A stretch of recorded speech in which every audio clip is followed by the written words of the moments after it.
What would Jesus do? This is a very well-intended question, asking us to imagine how Jesus would move through the world in our current context. When a neighbor doesn't bring in their garbage can, for example, or when a coworker sends a passive-aggressive email and you're itching to send back a devastating response that's not passive, just aggressive. These interpersonal conflicts are the moments that we're conditioned to ask ourselves this question of what would Jesus do? How would he respond? We imagine that Jesus would offer grace and compassion, and we, in turn, would respond with kindness and gentleness and humility.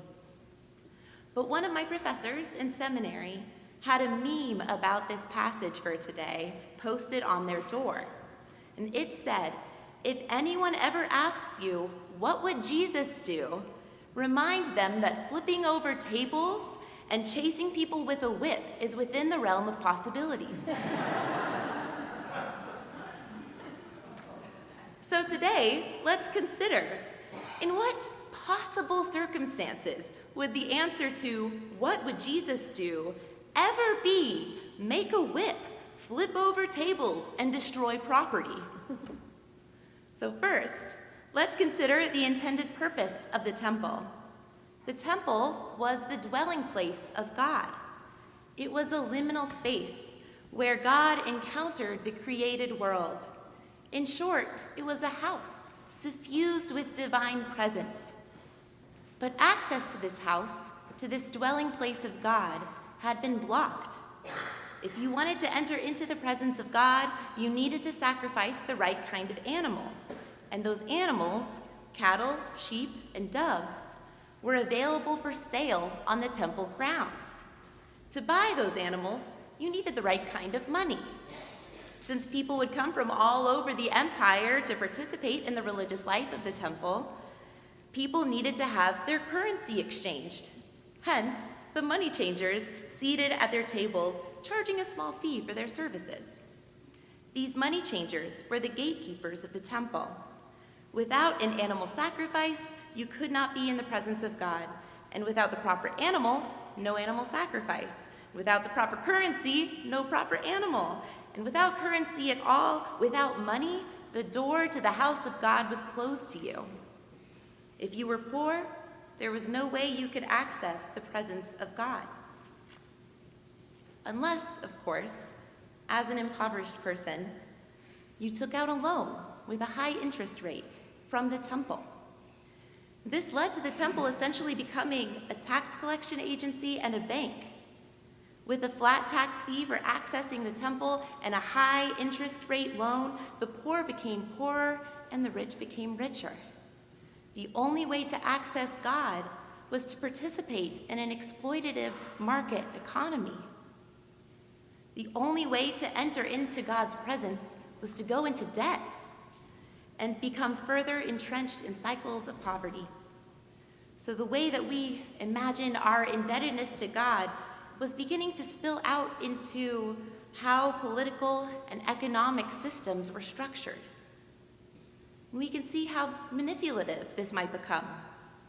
When impoverished folks are entering the temple to take on more debt in order to make a sacrifice for God, they become indebted to the temple and are made to believe that in doing so, they're honoring God. In short, in the collective imagination, the market was beginning to take the place of God.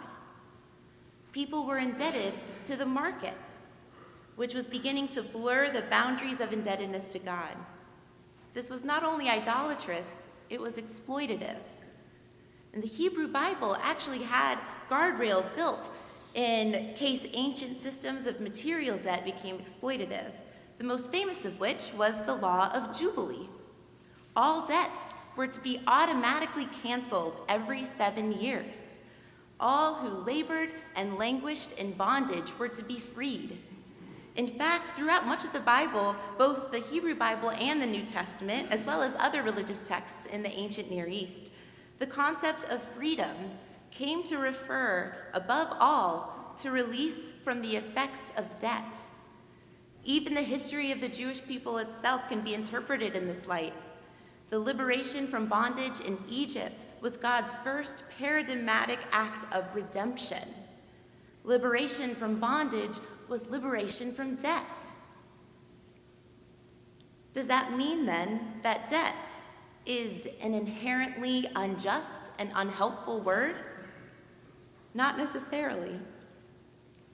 The anthropologist David Graeber traces the concept of debt over the past 5,000 years.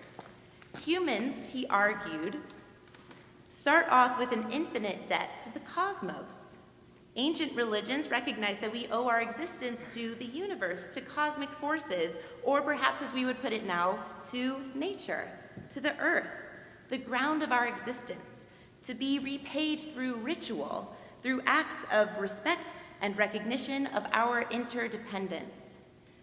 He asks, what is sacrifice after all, but a recognition that an act such as taking an animal's life, even if it is necessary for our sustenance, is not an act to be taken lightly, but with an attitude of humility before the cosmos. And this sense of indebtedness is not limited to humility before the cosmos. One of the most philosophically sophisticated works of art in the 21st century, I've come to believe, is the television show The Good Place. And I cannot tell you what the show is about without accidentally giving it away, so I won't try. But here's what I can tell you. The guiding philosophy of this show is based on a book called What We Owe to Each Other. And that question, what do we owe to each other, is the central question that drives forward the character development and the plot. The question, what we owe to each other, presumes that we are already indebted to one another. The question presumes a web of mutuality and connectedness. Crucially, one person is not in debt to another. We are all indebted to one another, and that is what drives our common life together. When debt becomes problematic, however, is when humanity started creating economic systems based on debt peonage, where people are indebted to banks, to employers, to markets, and then have no opportunity to be set free. No Jubilee, no release of the captives every 7 years. Because whoever we're indebted to is attempting to take the place of God, as if the bank is God, as if the enslavers are God, as if the market is God. Which brings us back to our central question for this morning. When exactly would the answer to what would Jesus do ever be to flip tables, destroy property, drive out individuals, propping up systems that keep people trapped and ensnared in debt and poverty? The answer is when it's time for a Jubilee. When exploitative economic systems imagine themselves to be God and ensnare vulnerable people in unending cycles of poverty. In this moment, Jesus announced in clear and compelling terms and actions the dawn of a new day, the day of the Lord, God's Jubilee, a new Passover, a new exodus from bondage, a new freedom to abide in God as God abides in us. A new world where the presence of God is everywhere, and justice flows like water, and righteousness like a mighty stream. A world where traitors are driven from the temple. Jesus' anger was a prophetic anger, much like the Reverend Dr. William Barber's prophetic anger at the North Carolina Poor People's Campaign and Moral March yesterday, which was dedicated to the 800 people who die every day in the United States from poverty and low wages, and the 295,000 people who have died every year from poverty. Nobody ever calls their names, he said, as he visibly fought back tears and began beating on the podium. Like Pamela, he said, who called me from her dying bed because she didn't have health insurance. She died from COVID and said, "Make me one promise that you all won't quit." When 800 people in the United States die a day from poverty, maybe it's time to start overturning some tables. In the summer of 2020, I saw another meme of the scripture in reference to the protests following the death of George Floyd. The text at the top of the meme said, "Destruction of property is not a valid form of protest." And then you see Jesus flipping tables, destroying property. It reminded me of a kind of conversion moment in my own life 6 years prior, in the summer of 2014, in the wake of Michael Brown's death in Ferguson, Missouri. I was watching the news coverage, and a reporter was speaking about a separate shooting by a police officer against a black man that had occurred later at a gas station. And when people began converging on the gas station where the shooting had taken place, the reporter said, "That's when things began to get violent." What she meant was that property was being destroyed. The violence began, according to her imagination, not when a person was shot and killed at the hands of the police, but when property was being destroyed. And it made me wonder in what possible world we could value property more than we value human life, where we could become more outraged by the destruction of property than the destruction of a human life. That is a failure of our collective imagination, but it is also illustrative of the success of an economic system recasting the market in the role of God. A God that has somehow convinced us that if some people need to be sacrificed to protect the value of property, then so be it. And it is well past time for the year of Jubilee. And what exactly would that world look like? Let's look back to the temple, to God's house. When the temple was destroyed, religious leaders had to refigure where exactly the presence of God was located. Different traditions landed in different places to answer this question, but here's one way that I invite us to think about it. The word for house in Greek is oikos, which is the root of the words economy, ecology, and ecumenical, or ecumenism. So the central questions we have are these. In refiguring the economy, how do we manage the affairs of our household? How do we share resources? How do we structure our house so that people are able to access what they need to survive? We ask these questions in an ecological context, finding our particular ecological niche, finding ways to care for one another and ensure that we have the resources we need to survive without overtaxing the resources of the earth. And finally, ecumenism. What rituals ground us? How will we remember who we are in the cosmos, in creation, and among one another? How will we remember our indebtedness, what we owe each other, and respond not with guilt, but with gratitude? I'm reminded of the Indigenous writer Robin Wall Kimmerer's book, Braiding Sweetgrass. Growing up, she was steeped in what she called a gift economy. A gift, she says, is unique because it comes to you through no action of your own, free, having moved toward you without your beckoning. It sounds an awful lot like grace. Goods and services are not purchased, she says, but received as gifts from the earth. And we are indebted. And the proper response to that indebtedness is gratitude, a willingness to receive the grace freely offered. She says, from the viewpoint of a private property economy, the gift is deemed to be free because we obtain it free of charge at no cost. But in the gift economy, gifts are not free.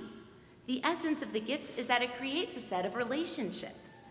The currency of a gift economy is, at its root, reciprocity. In Western thinking, private land is understood to be a bundle of rights, whereas in a gift economy, property has a bundle of responsibilities attached. I'm reminded of a church potluck that I once attended. Many, but not all of us, had brought food to share, but nobody served themselves. Instead, they picked up a plate approached someone else to ask what they would like to eat. Every person served someone else, and everyone was careful to make sure that they would leave enough for others. And this shift in perspective changed everyone's relationship to that meal and the food that was provided. Suddenly, no one was taking more than they needed. No one was thinking of themselves first and foremost. This practice created a kind of mutual care and attention for one another, where each person was genuinely concerned that everyone else had what they needed, while also trusting that the care and attention that they gave would be reciprocated. Each person handed the plate that they prepared for others as a gift, and they similarly received plates from others as a gift in return.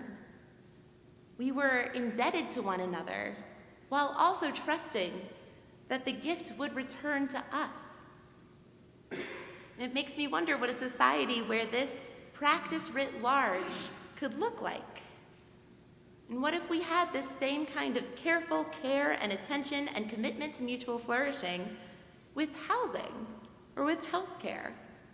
That we would be first and foremost concerned with whether others had the access to the shelter that they needed to survive, trusting that others too were concerned with whether we had safe and adequate housing. And what about water? And would 800 people a day continue dying in isolation because they don't have access to the resources they need to survive if we took care of each other in that mutual way? Because this is our calling and our vocation, to dismantle and chase away all that props up exploitative market systems, and to build in its place the house of God, and I don't mean the church. We are called to build the oikos, our shared home, where love can dwell and where all can live lives of dignity. We are called to create systems that ensure that all have access to the material resources they need, not just to survive, but to thrive and flourish. Because that's what Jesus would do.